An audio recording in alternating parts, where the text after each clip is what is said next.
So they won't come down there because of the ghost? Oh no, we tell ghost stories all the time to scare them to death. They can go back to Uncle Henry's house. They wouldn't stay all night there at all. And Eloise said she's seen stuff crawling around that night.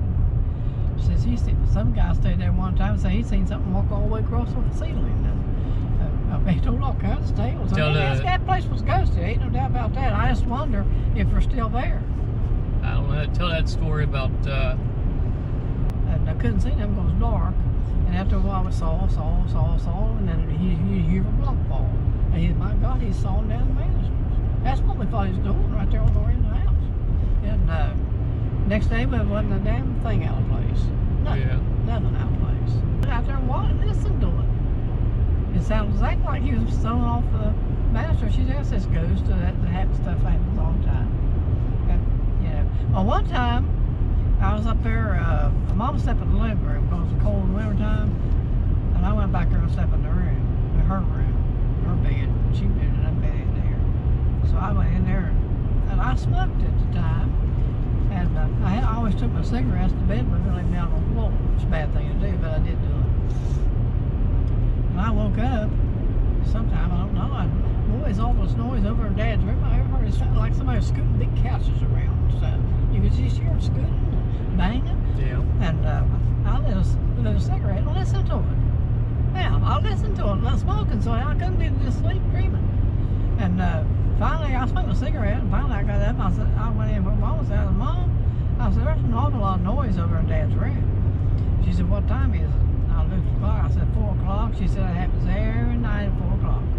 That's when not every night, but when it happens at 4 o'clock in the morning. Somebody shoving the furniture around. So she's got tired and then quit checking it out. Mom heard some banging down there in the hall one time. We had a hall. We had a door at the end of the hall where you could go outside. And she thought somebody was breaking in that back door. And she took her lamp and took a lamp and walked down the hall. And when she got down about where Claudia's room was, she seen the caskets right across the hall. Jeez. Across that door. And she said, you ain't gonna scare me. And she might go back where you come from. So you're not scaring me a bit. I got my shoes on. Mom got her shoes on. She wasn't afraid of nothing. Huh. And she told her, so you just going out there. You ain't scared me a bit. I got my shoes on. So she went back to bed. Okay. Was it like a token? Well, not from that. I never, not from that. But one time, her and Betsy, you had to go outside to pee at night because we didn't have a bathroom. Too far to the toilet. We just go out there in the backyard to pee. And and Betsy and Mom was this was before I was born. Betsy and Mom went out before we went to bed. I guess about 9 o'clock at night or something. We went out to take a pee, and they got through. They was talking about something and looked up, and that road that goes up from a barn all the way up to the top of the hill. You know, we used to run from play and stuff. That road, they seen something white just floating up at their road. Well, Mom said, look at that. And Betsy said, looks like a little casket. Mom said, it sure does. And they watched it until it got up to the bars and then went out of sight. And the very next day, Pascal Holcomb, they seen Pascal Holcomb coming in the yard.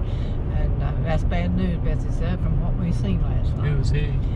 That was her brother, and his baby had died that night before. But they seen that little thing. And this has been years ago, cause how old are you now, Mommy? Huh? I wasn't born yet. You're 84 now, so 100 years ago. 100 years ago. Yeah. What was the story about the little puppy? Well, now Grandma Bach, Okie was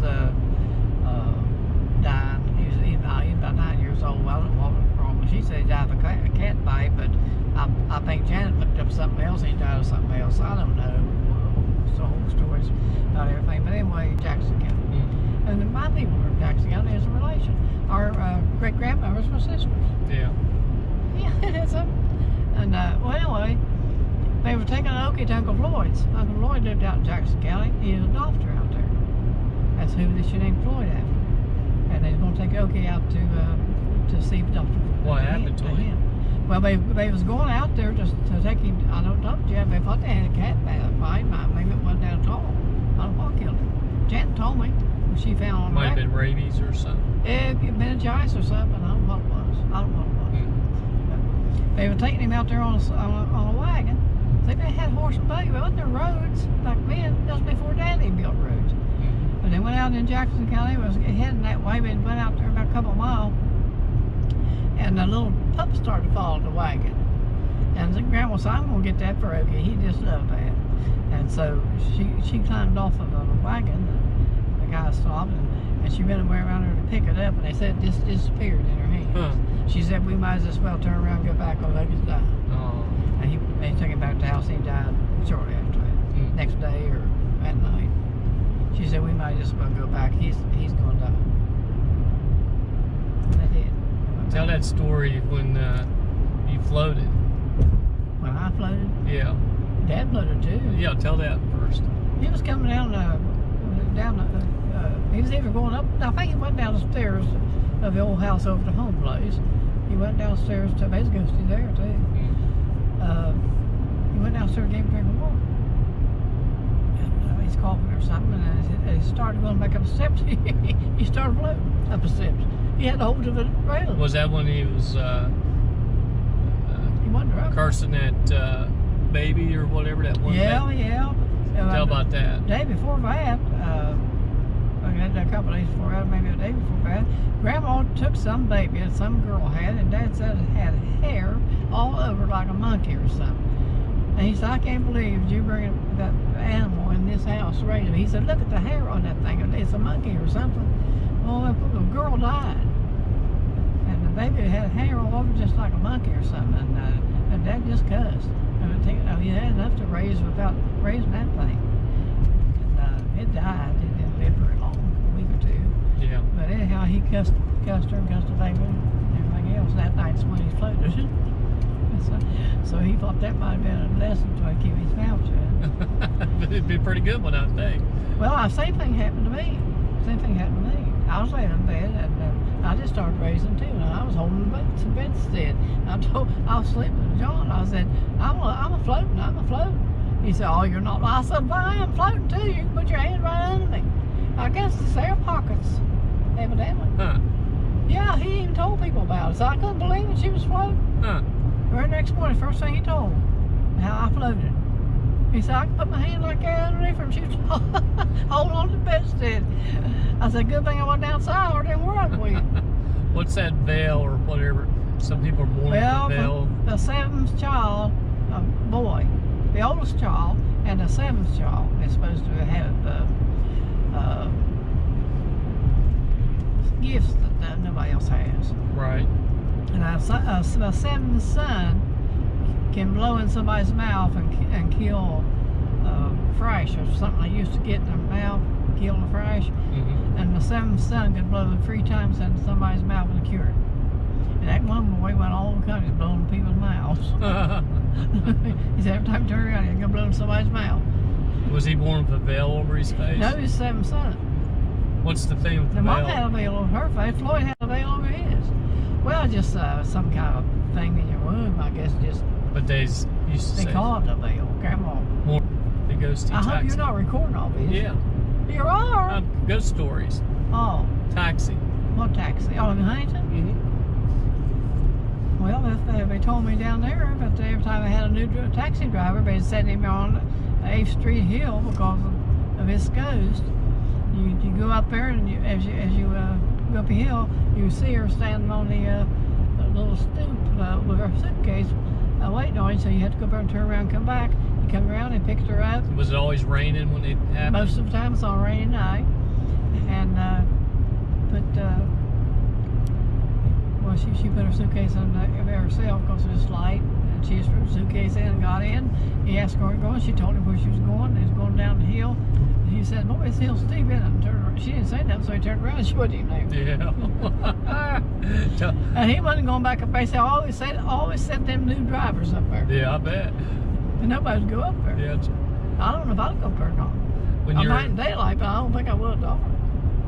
Tell them when you seen your mom after she died. Well, sleep. She just woke right up there in bed with me. I was laying there beside Jane, and Jane had a black and white striped blouse on, directly in black and white. Just started to circle like that. Yeah. It certainly. I could have been. I went an awful lot of sleep. I might have been dreaming. I don't know. Yeah. That thing just flashed, and there she was, laying right there in bed with me. And she looked at it with the strangest look on her face, looking at me like, "Well, what's wrong?" You know. That's what. Because you're pretty shocked and I was scared. climbing the damn wall. Bonnie was there. He was there. Did she touch you on the thumb, you said? And it left a mark or something? It seemed like she did. She did. And then like a year later or so? Every year about their phone would have that mark on it. The same time when she died, Yeah. you'd have a mark on your thumb. Yeah. Up there for a while.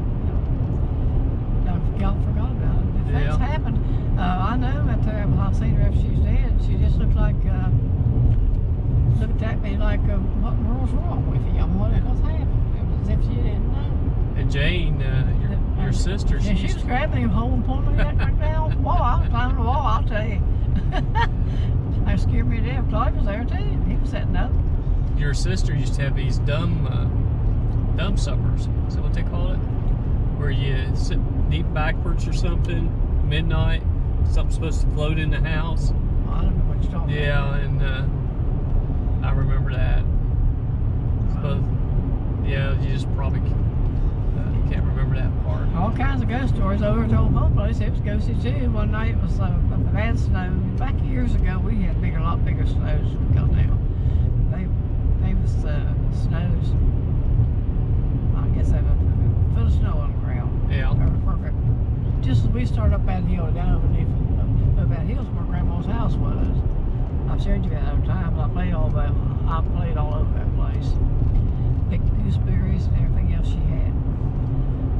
We was waiting because her Dan Markle was, her husband was coming in from school. I think he was logging or something and hadn't come home yet. It was dark. It's summer, winter time, see, it was dark.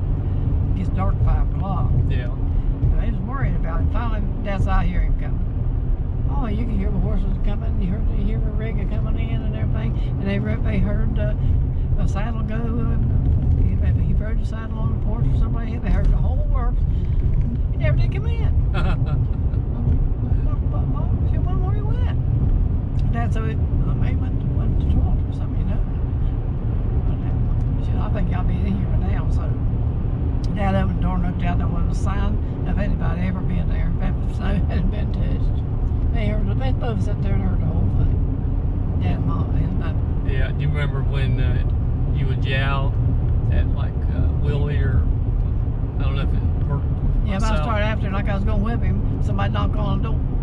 All of a sudden you hear boom, boom, boom. Yep, and I'd go to the door when Miss over there. And Grandpa used to do that. The only thing I remember when I was wee little was this house we got here was not ghosty, but I've heard things. Well, with Granddad, we had the old-fashioned funerals where you bring the body back in the living room, and I was sleeping in the living room also on the couch, and I was just a little thing, 2 or 3 years old. And I got up to get a drink of water, and you know how you have the light from the dining room kind of shine in through the doorway. I looked up and had the old slats, you know, on the ceiling, and it's just like if you put an image of a movie projector up on the ceiling. I could see his whole image and his suit and everything. He had his eyes open. And of course, I looked over to the casket, and he was still there. So I started walking back towards the dining room backwards, and it was kind of following me. And then I got scared. I thought, well, maybe I'd seen something I shouldn't have seen. I went and jumped, just hit my eyes. You must have been there too, Mommy. Probably just both of us were probably sleeping on the couch. I don't know. But that happened, and that was pretty scary. I've always remembered, and being such a little young. Yeah, he was about 4 years old. Pretty young. I mean, to remember something like it out of the blue. It's kind of. But at the old house where we live now, the bedroom that I grew up in. Yeah. When I had a friend over, Keith,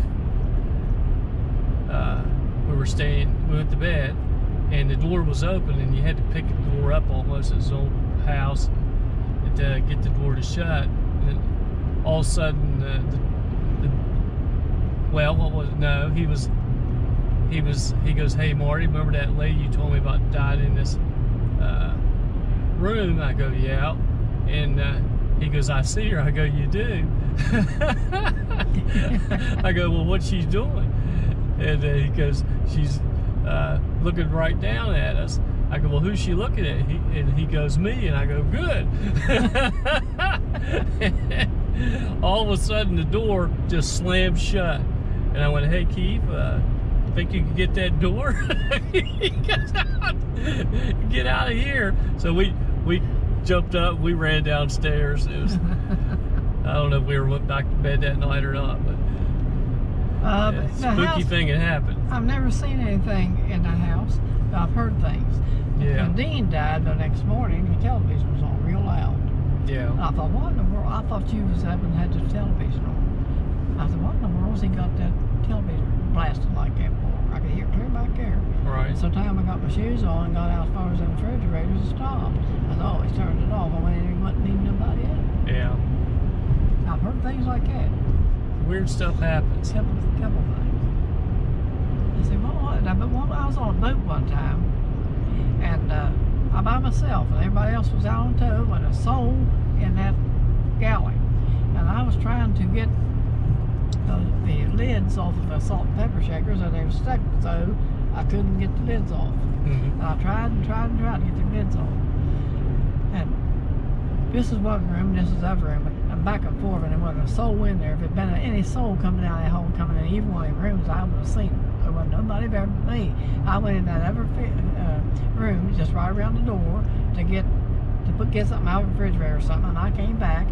Both lids was off of the salt and pepper shaker laying there. And nobody been there. Here's that junction 892 Okay. to the left. But we don't want to go. We want to keep on going towards Parkersburg because this is too soon. But this is where I thought it was going to be, right up here by the IGA. Okay. We're going to go straight ahead. Yeah. Because remember, we seen everything that was up here north of this. Okay. All by herself right here. Yeah. I don't see a house nowhere. Yeah, way up yonder's one. Way up on the hill. Oh, yes, it's a nice house. I just wonder who buys from them. Oh, you have that. I think there's a little town up here. Another story, you got pinched or something, didn't you, when you was on Yeah, I was on a boat washing towboat? dishes one time. And I thought one of them darn deckhands had slipped up there behind me. And something just pinched me good in the side. And I flipped around, there wasn't a soul there. And nobody else even came in for a long time. And I was telling them about it. They kind of laughed about it. And about a couple days later, this boy came in and said, well, I believe what you said now because somebody just threw the pants at me. He said, I had my pants over the chair and somebody threw the pants at me. He said, I believe your story now. I don't understand how these things happen. I don't know. I really don't. Now, another boy on it was on that boat. No, I wasn't on that boat, but they was telling me about it. He drowned, and they took him off of the boat. Oh. And then this other guy come on the boat to take his place, and something kept punching him after he went to bed in the side. Mm-hmm. So every time he turned over, something would be punching him. And he thought there was water, spring or something in the bed. Mm-hmm. He got up and took a sheet back or cover, whatever had on it, and there lay that boy's billfold Oh. that was drowned. And he couldn't sleep anymore that night. He got up, went up and talked to the pilot. Let him have the billfold and Give stuff. him a billfold to get back to his family. Yeah. But he said that thing was punching him.